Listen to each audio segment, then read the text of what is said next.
নমস্কার বন্ধুরা, মুক্ত ছবিটাকে সবাইকে স্বাগত জানাচ্ছি। আজকে তোমাদের সঙ্গে একটা পাতা বাটা রেসিপি শেয়ার করব বন্ধুরা। আমার বাড়িতেই সব ধরনের পাতা ছিল, সব পাতা দিয়ে আমি একটা পাতা বাটা রেসিপি শেয়ার করব। থানকুনি পাতা, পুদিনা পাতা, ডাঁটা শাকের পাতা, ডেকি শাকের পাতা, বিভিন্ন ধরনের পাতা দিয়েছি আমি, বরবটিও দিয়েছি কয়েকটা। আর কুচি করে নিয়েছি, ধুয়ে পরিষ্কার করে। এবার আমি ফ্রাই প্যানে একটু সরিষার অয়েল দিয়ে দুটো শুকনো লঙ্কা আর কিছু রসুনও ফোড়ন দিয়েছি। তোমরা চাইলে কালো জিরে আর হিং দিয়ে ফোড়ন দিয়ে খেতে পারো। রসুনটা ভাজা হয়ে গেছে, এবার দিয়ে দেব কুচি করে রাখা পাতাগুলো।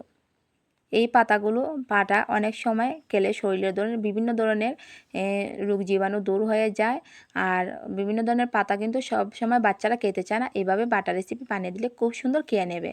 এবার আমি দিয়ে দিচ্ছি হলদির গুঁড়ো, দিয়ে দেব স্বাদ মতো লবণ, দিয়ে ভালোভাবে একটু কষিয়ে নেব। আর কাঁচা লঙ্কাও কুচি করে দিয়েছি, যে যেমন জাল খাবে সে বুঝে জাল দিয়ে দেবে। ভালোভাবে একটু নেড়েচেড়ে কষিয়ে নেব। পাতার গায়ে যে জল ছিল সেই জলটা শুকিয়ে নেব, তাহলে খুব সুন্দর পেস্ট হবে। আমি মিক্সিতে দিয়ে পেস্ট করে নেব, তোমরা শিলপাটায়ও পেস্ট করে নিতে পারো। দেখো কি সুন্দর জলটা শুকিয়ে গেছে, একটু ভাজা ভাজা করে নেব, তাহলে খুব সুন্দর একটা স্মেল বেরোবে। দেখো কি সুন্দর শুকনো করে নিয়েছি। এবার আমি মিক্সিতে দেখো কি সুন্দর পেস্ট করে নিয়েছি। আর এই বাটা দিয়ে কিন্তু একতলা ভাত নিমিষে শেষ হয়ে যাবে বন্ধুরা। দুর্দান্ত হয়েছিল এই বাটা রেসিপি। তোমরা অন্তত একবার ট্রাই করে দেখো, আর খেয়ে কিন্তু আমাকে কমেন্ট করে জানাবে কেমন হয় এই বাটা রেসিপিটা।